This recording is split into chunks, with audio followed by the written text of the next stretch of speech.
तक्षशिला से भी चलकर आया हूँ, सुदूर केरल से भी चलकर आया हूँ। इस प्रकार का विवरण हम पढ़ते हैं और उसमें जब शास्त्रार्थ होता है और सबसे बड़े विद्वान को चुना जाना होता है तो लगभग सभा तय कर चुकी होती है कि विद्वान सर्वश्रेष्ठ कौन है। लेकिन तभी गार्गी संतुष्ट नहीं होती और उठ खड़ी होती हैं अपने प्रश्नों के साथ। अनेक प्रश्न एक से एक विद्वतापूर्ण जब चलते हैं, उसके पश्चात जब संतुष्ट हो जाती हैं तब कहती हैं कि याज्ञवल्क्य ही सबसे बड़े विद्वान हैं। तो उस प्रकार के चिंतन यदि उस समय हमारे अपने क्षेत्र में महिलाओं में थी तो सोचिए भविष्य क्या रहना चाहिए था। आज यदि हम लोग बात करते हैं महिला सशक्तिकरण की, क्यों नहीं स्मरण करते कि उस प्राचीन काल में हम कैसे थे और क्यों गति उस रूप में बंद हुई कि हम पिछड़ते चले गए। अनेक भारत के क्षेत्रों में भी पाते हैं तो पाते हैं कि महिलाओं के विकास के जो इंडिसेस हैं उसमें हम पिछड़ गए हैं, पिछड़ते हैं। लेकिन यदि हम स्मरण करें कि हमारी शक्ति क्या थी, हमारा दर्शन क्या था, उसको लेकर यदि हम चलें उस भाव से कि हमें अपने भविष्य को बदलना है, वर्तमान में योगदान देना है, निश्चित चीजें बदलेंगी। तब बदलेंगे जब दृष्टि वही होगी जो बड़ी होगी, वेदांत के आधार पर होगी, उसमें कोई भेदभाव नहीं था।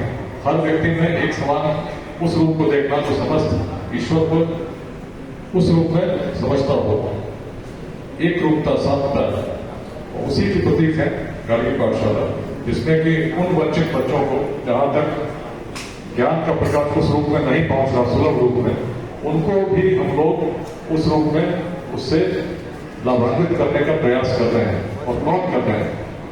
गार्गी की परंपरा को स्थापित, परंपरा को आगे वहन कर रही है हमारी विदुषियां, जो आज के समय में सक्षम है, शिक्षा दान कर सकती हैं, स्वेच्छा है, बहुत बड़ा सामाजिक योगदान है, लेकिन निःशुल्क है।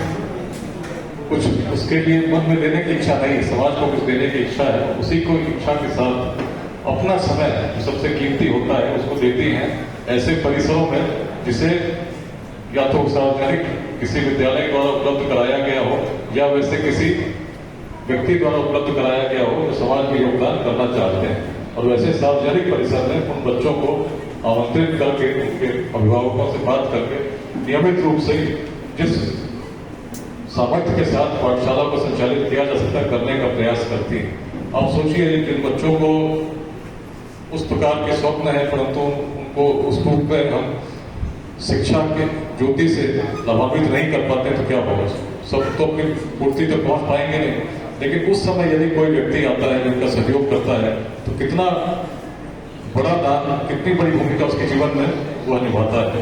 तो निश्चित है जो बच्चे जिनका जीवन सुधरेगा पाठशालाओं में, उनका जो पुण्य मिलेगा उससे सभी जो विषयां हैं और सभी जो लोग इसमें योगदान करें निश्चित ही लाभान्वित होंगे।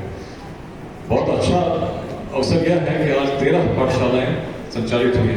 प्रारंभ हो रहा था 30 अप्रैल को 2022 में। उस समय मन में एक आशंका थी कि कहीं ऐसा ना हो कि हम लोग प्रारंभ तो करें लेकिन कुछ समय के बाद उसे उस रूप में संचालित न कर पाए जैसी अवधारणा है। लेकिन मैं बधाई देना चाहता हूँ पूरी गार्गी अध्याय की टीम को, मुख्य समन्वयक प्रीति बाला जी को, सभी जो लोग अलग अलग केंद्रों पर संचालित कर रही हैं, अमृता जी, भावना शर्मा जी जो अपना समय देकर आती हैं, पढ़ाती हैं, और अनीता जी भी बहुत समय से योगदान कर रही हैं, शायरी जी कर रही हैं और नियमित रूप से अनीता जी ने भी अलग अलग जो केंद्रों पर कर रहे थे अलग अलग केंद्र उसको स्थापित करने का प्रयास कर रहे हैं। जो प्रारंभ में केवल 3 केंद्र थे लेकिन उसका प्रसार जब होने लगा तो दीघा में अमृता जी के द्वारा एक नया केंद्र शुरू हुआ, आज अनीता शर्मा जी के द्वारा शुरू हुआ है, शशि जी के द्वारा दानापुर में हुआ, बिहटा में हुआ। उस प्रकार से अलग अलग केंद्र चल रहे हैं और इसको देखकर जब मन की भावना शुद्ध हो कुछ उस प्रकार का प्रयास होता है। ऐसे अनेक लोग होते हैं जो कुछ करना चाहते हैं लेकिन उनके मन में स्पष्ट नहीं होता कि दिशा क्या होनी चाहिए और किस प्रकार करना चाहिए। लेकिन जब कोई दिशा देने वाला आ जाता है, बताता है इस प्रकार से हम कर सकते हैं, तो निश्चित उनके मन में भी प्रेरणा जागृत होती है। उसी को हम देख पा रहे हैं जो आज बक्सर में, सिवान में, मुंगेर में भी लोग बातें कर रहे हैं और शीघ्र ही हम अनुमान लगा सकते हैं कि जल्दी ही वहां भी गार्गी पाठशालाएं प्रारंभ होंगी। इसको और नियमित करने के लिए, इसको और ऑर्गेनाइज करने के लिए हम लोग प्रयासरत हैं ताकि जो बच्चे इसमें आए उनको हम लोग ऑर्गेनाइज तरीके से एक स्टैंडर्ड सिलेबस के साथ पढ़ा सकें, उनके नियमित रूप पर फीडबैक भी ले सकें, उनके पेरेंट्स से भी कनेक्ट हो सकें। उसके लिए भी हम लोग प्रयास कर रहे हैं। बहुत अच्छा प्रयास शुरू हुआ है। केवल 1 वर्ष में 13 केंद्र स्थापित हुए हैं पूरे बिहार में और इसका जो प्रभाव है तो जन जन तक निश्चित पहुंच रहा है और जहां जहां स्थापित हो रही है उस क्षेत्र में तो कायाकल्प हो ही रहा है। अभी उदाहरण मैं खगड़िया का देता हूँ। खगड़िया में काफी बच्चे रेलवे स्टेशन के आसपास रहते थे जो अनेक प्रकार की गतिविधियों में संलिप्त थे, लेकिन जब से वहाँ गार्गी पाठशाला खुली तो नियमित रूप से बच्चे प्रतिदिन गार्गी पाठशाला जाते हैं और उनके जब अभिभावकों से, वहाँ के स्थानीय लोगों से हम लोग बात करते हैं तो उस पूरे क्षेत्र के वातावरण में अत्यंत सकारात्मक परिवर्तन संभव हो सका है एक पाठशाला के खुलने से। तो सोचिए उस प्रकार की पाठशालाएं वैसे हर केंद्र में वैसे लोगों को प्रेरित कर सकें शिक्षा दान के लिए और उस रूप में पाठशालाएं स्थापित हो सकें जहां तक उस प्रकार का ज्ञान का प्रकाश नहीं पहुंच रहा है, तो बिहार में किस प्रकार का बड़ा परिवर्तन ला सकते हैं। लेट्स इंस्पायर बिहार का मूल संदेश यही है कि यदि बिहार को परिवर्तित करना है तो छोटे छोटे बातों से, जाति संप्रदाय इत्यादि बंधनों से मुक्त होकर चिंतन करना होगा। अपने पूर्वजों की भांति व्यक्ति को व्यक्ति से जोड़कर चलने की क्षमता को विकसित करना होगा।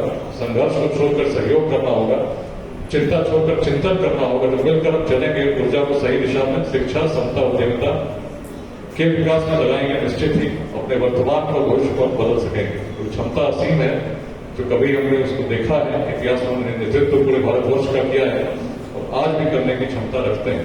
आवश्यकता केवल जागृति की है, मिलकर चलने की। इस अवसर पर हार्दिक शुभकामनाएं देना चाहता हूँ। आज मेरे 2 अन्य कार्यक्रम है, इसके बाद वैशाली में एक लेट्स इंस्पायर बिहार की फ्री क्लिनिक क्लिनिक, जिसमें एक दिन जो भी लोग आएंगे उनको निःशुल्क उपचार इस प्रकार की व्यवस्था करने का प्रयास किया गया है। उसमें अनेक स्वैच्छिक रूप से चिकित्सक भी जुड़े हैं, अन्य लोग भी जुड़े हैं, उनके द्वारा ये क्लिनिक प्रारंभ की गई है। डॉक्टर रमन किशोर जी बैठे हैं पटना में, इनके द्वारा अभी तक 101 निःशुल्क चिकित्सा शिविर लगाए जा चुके हैं, जिसमें 11,000 से अधिक लोग लाभान्वित हुए हैं। इनके द्वारा भी दानापुर में एक निःशुल्क LIV क्लिनिक स्थापित की गई है और उसको भी उस रूप में हर जिले में हम लोग स्थापित करने का प्रयास करें। किसी एक दिन जिनको भी परामर्श लेना हो केंद्र पर आ सकते हैं, उनको जो भी सुविधाएं हम लोग निःशुल्क रूप में सामाजिक योगदान से उपलब्ध करा सकते हैं उसको हम उपलब्ध करा सकें। उसके बाद रात में मोतिहारी जा रहा हूँ, कल कार्यक्रम मोतिहारी में अनेक कार्यक्रम है, तो इस अवसर पर यही निवेदन होगा बहुत संक्षेप में इस कार्यक्रम को जितने जल्दी है वो संपन्न करें और पाठशाला के लिए हार्दिक शुभकामनाएं। जो बच्चे हैं उनके भविष्य के लिए भी हार्दिक शुभकामनाएं देना चाहता हूं और मन में इच्छा यही है कि पाठशाला पटना सिटी में प्रेरणा के केंद्र के रूप में विकसित हो। पटना सिटी ऐतिहासिक नगरी है, वह भूमि है जहां से कभी अखंड भारत के साम्राज्य का शासन संभव हो सका था। भूमि में बहुत प्रेरणा समाहित है, गुरु गोविंद सिंह की भूमि है और उस रूप में जब उस गार्गी पाठशाला यहाँ पर संचालित होगी तो एक प्राचीन प्रेरणा को ही प्रसारित करेगी और उस प्रसार से यदि हम वर्तमान को लाभान्वित कर सके, निश्चित बिहार के विकास में अपनी एक नई भूमिका को स्थापित करेगी। धन्यवाद।